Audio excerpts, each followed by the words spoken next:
everyone. Good morning. I think it's morning. I don't know. Afternoon? I lost track. Anyway, most people believe that success means one thing, getting a 4-year degree. But I teach at a community college outside of Washington, D.C. And while some of my students are working towards their bachelor's degree, probably like some of you, that path just isn't right for all of them. And Joe understands that for most people, a high school diploma alone isn't enough to find a great career. But that doesn't mean that there's only one path to success. And that's why he's bringing together our entire government to bridge the gap between learning and earning. Students can take college courses in high school, like some of you have told me that you've done, or enroll in registered apprenticeships. They can train in growing industries and find great jobs with associate degrees. Now, a lot of these programs aren't new, but here's what is: jobs. Through the Biden administration's Investing in America agenda, we're strengthening our nation's infrastructure and creating millions of jobs in growing industries like clean energy and manufacturing. Recently, I met a young man in Texas who, when he finishes his manufacturing apprenticeship next year, will be able to take a job right away with a starting salary of $50,000. Pretty good, right? And then I met a 16-year-old welding student in Seattle who told me he was making $25 an hour thanks to the dual enrollment training he received at his high school. This work pays well and often doesn't require 4 years of college. That's the Biden education pathway. It starts with free, high-quality universal preschool and creates a high school experience that prepares students for their next steps. It provides 2 years of affordable community college and opens up avenues if you decide to go to a 4-year college. And you're going to hear about how that pathway is connecting students with great jobs right here in North Carolina as well.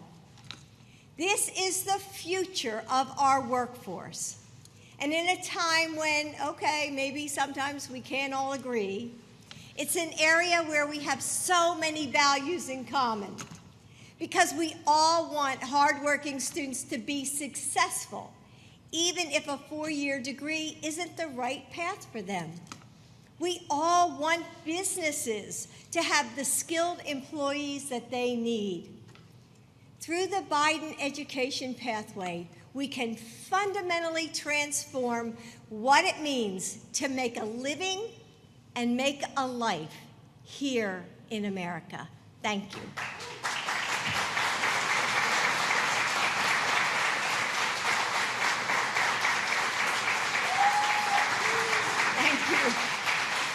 And now it is my pleasure to introduce an incredible student and a pre-apprentice here at Nash. And her name is America. America?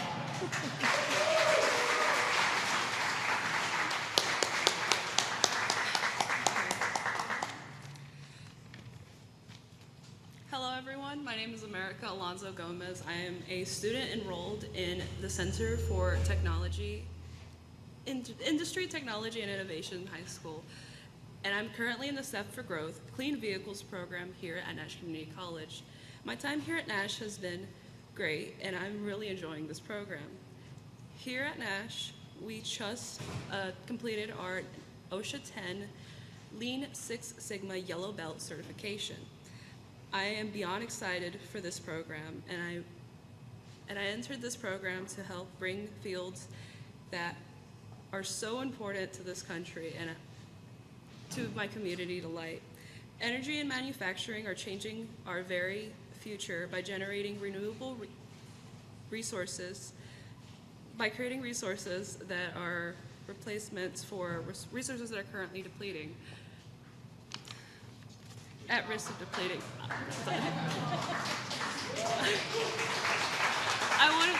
I want to make this future a better reality.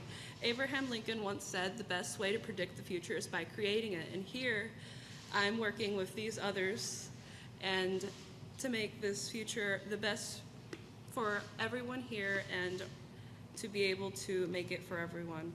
And with that being said, it's my honor and my privilege to be able to introduce the President of the United States, Joe Biden.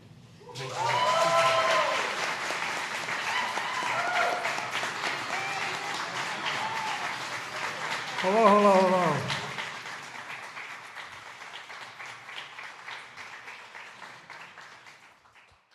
Well, thank you all for allowing us to come. Governor, thank you for allowing us to be here.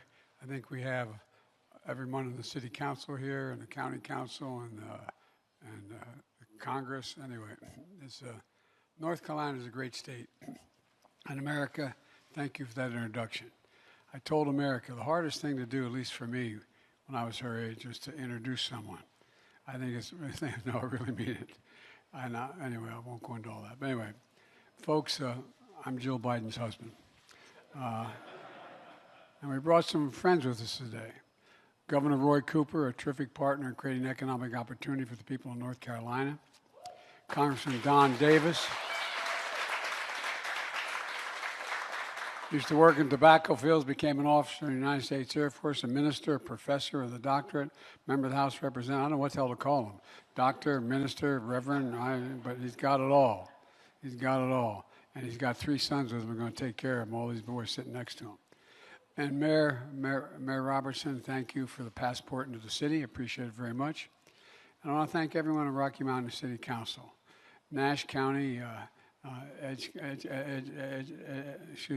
Edgecombe County, and they're here today because we believe in you, all the students here. We're proud of you, and that's not hyperbole. Great things are ahead of you, and there are a lot of training you're going to be getting. But you know, Jill, my wife, has taught in community college now for some years, and she has her doctorate as a professor there. And she has an expression, she says that, you know, community colleges are the best kept secret in America. And then she goes on to say, and she's right, that any country that out-educates us will out-compete us. Any country that out-educates us will out-compete us. And we're in an incredible competition worldwide, economically, politically, and militarily. And you know, this best-kept secret is not being kept secret much anymore. Just in this community, in the community colleges, in North Carolina, since 2021, private investors have invested $16 billion in community college. Private investors, $16 billion. That doesn't count the billions of dollars we're investing from the federal government and the programs we've had. The point is, these investments were made in good-paying jobs all across North Carolina, not just here.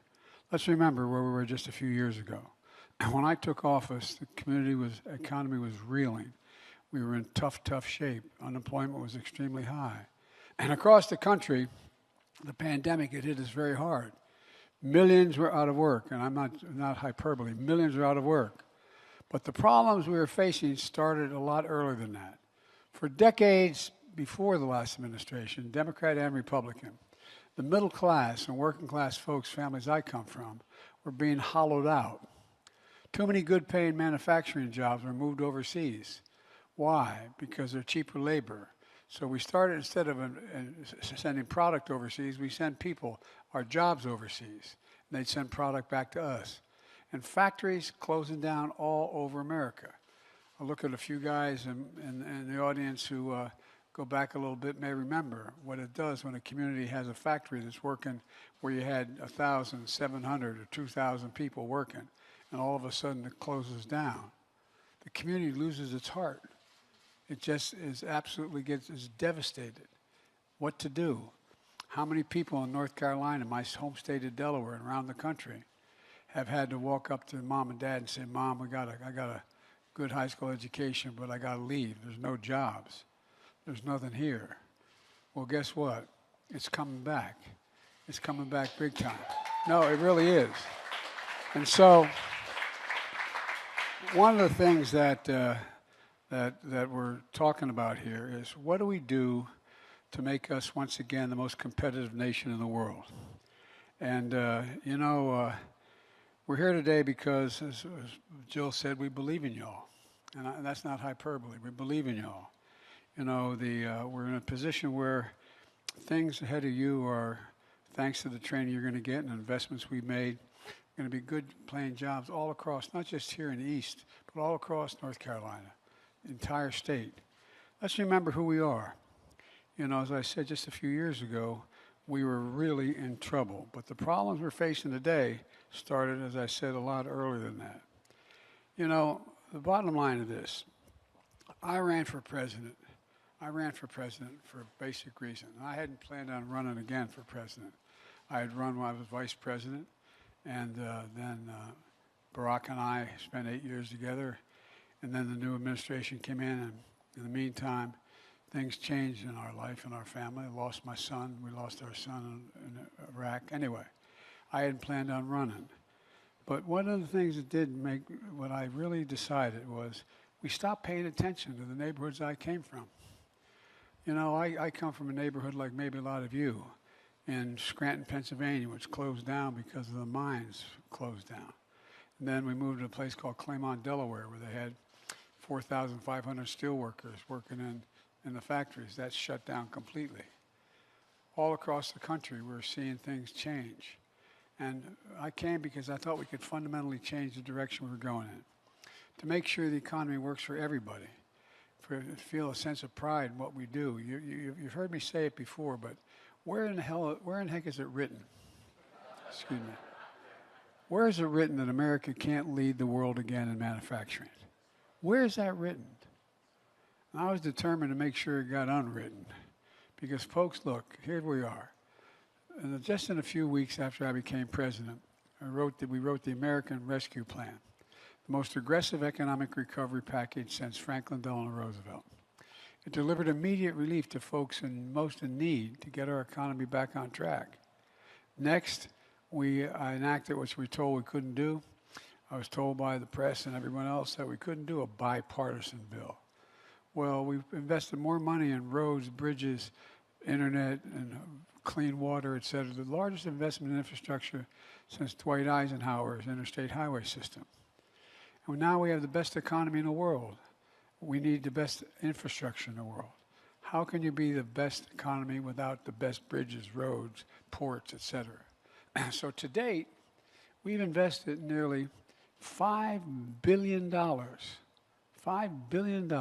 158 infrastructure projects just in North Carolina. $5 billion just in North Carolina.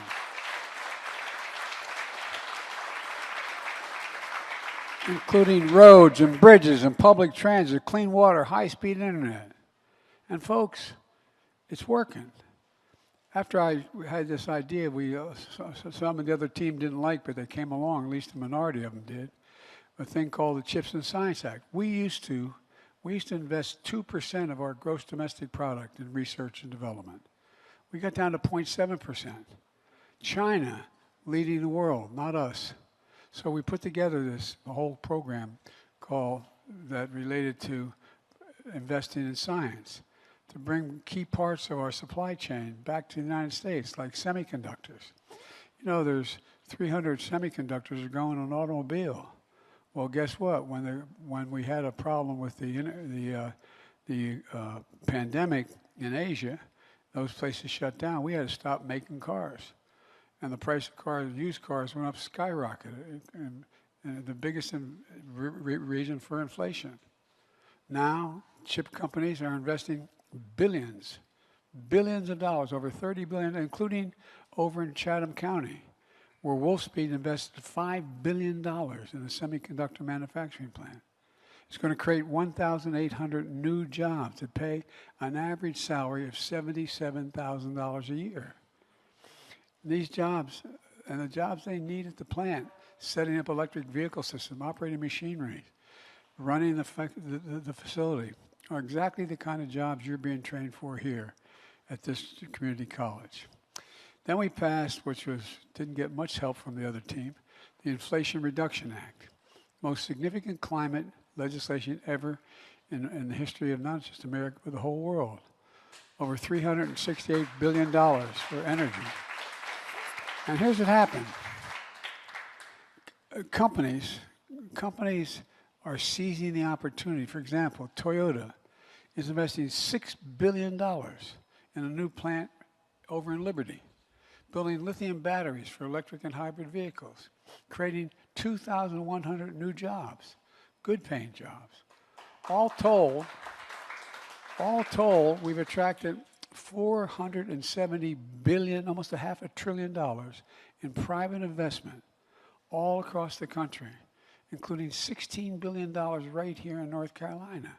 Private investment, not the government, private investment. And here are the results. We've created nearly 400,000 jobs in North Carolina. Remember, Gov, when we first started together, we're losing jobs, we're hemorrhaging jobs here. Created 400,000 jobs in North Carolina. And by the way, we've now in 2.5 years created 13.4 million new jobs. More jobs in 2 years than any president's created in 4 years. Nearly 800,000 manufacturing jobs.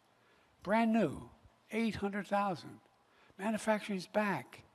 Want to make sure these jobs that give workers free and fair choice, by the way, to join a union if they wish to do that.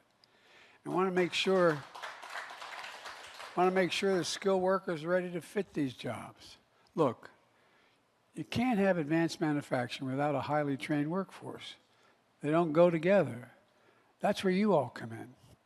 Here at this college, you're learning every aspect of advanced manufacturing, machining to robotics, so you can do everything from cell phones to rocket ships, literally, not figuratively. Electric systems, so you can build everything from electric vehicle parts to the assembly lines that are carried on.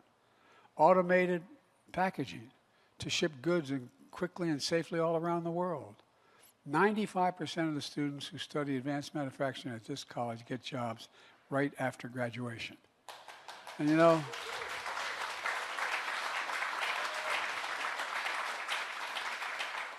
like Jill said, community college is the best kept secret in America.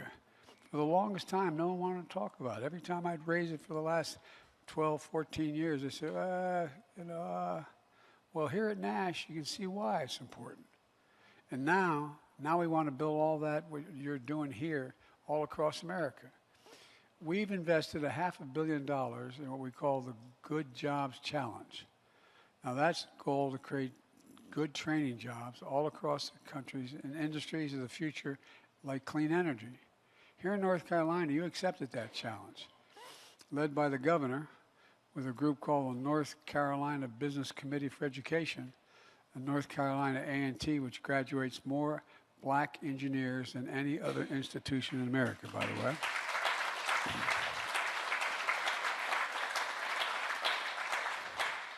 And we provided billions of dollars for HBCUs as well, which is another story. But we created a coalition of community colleges, partners, including the IBEW, more than 40 employers, different employers. These employers committed to hire at least 3,000 trainees to build solar panels, electric batteries, and clean energy technology. And folks, the benefit of that is you're not only getting a good paying job, you're going to be doing something to help save your country. No kidding. Anybody, I have a lot of folks I came to work with when I was president who thinks there's no such thing as global warming. Anybody doubt it? I have literally, as President of the United States, flown over more territory where forests have been burned to the ground, from New Mexico all the way up to Washington State, Montana, that equals the size of the entire state of Maryland. That's how much has been burned to the ground. And we're building more partnerships, like in places like Phoenix, Arizona, Pittsburgh, Pennsylvania. We're investing in America workforce hubs all across America. Look, Jill launched one just a few weeks ago. Folks, I guess what I'm trying to say is, I think that it's important when you have a job that not only your work conditions and your salary and your benefits reflect how you're treated with dignity, but where you really feel like you're doing something that matters. What you're doing is going to matter to people. It's going to matter to your country. If we don't deal with global warming, it's the only existential threat that exists for humanity.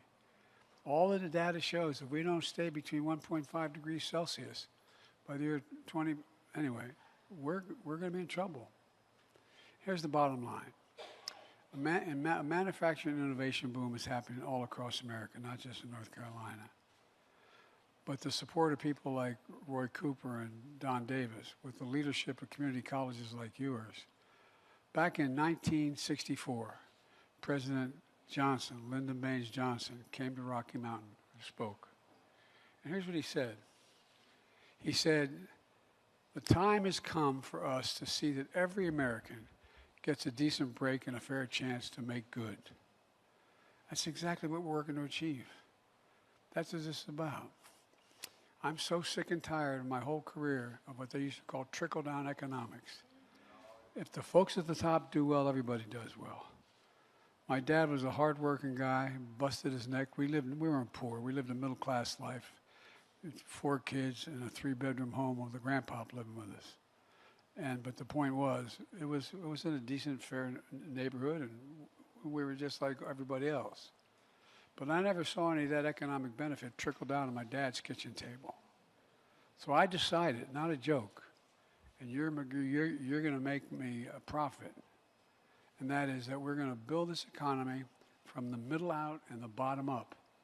When that happens, everybody does well. The wealthy still do very well. I'm a capitalist. You can go out and make $1 billion. Have at it, man. Just pay your fair share of taxes. So, look, we made a lot of progress. Now we've got to keep it going. We just have to remember who we are. For God's sake, we're the United States of America. This is not hyperbole. There's never been a thing we've set our mind to as a country. Never been a single major initiative we set our mind as a country, and we've worked together. We haven't accomplished it. Let's not remember who we are. We're the United States of America. So look, let's get together and move this. And I promise you, you're not going to remember who the hell said this to you, but 15 years from now, when this state is even better shape than it is now and continuing to grow, and we're the epicenter of economic growth in the world, you're going to say, I think I heard somebody say that. But it's because of you when it happens. It really is. There's nothing beyond our capacity. There's nothing beyond your capacity. You just have to believe and be given half a chance. I'm so damn proud to be with you all, so thank you very much. And Gov, thank you for what you put together in the state. I think you're the best governor in the country, but thank you.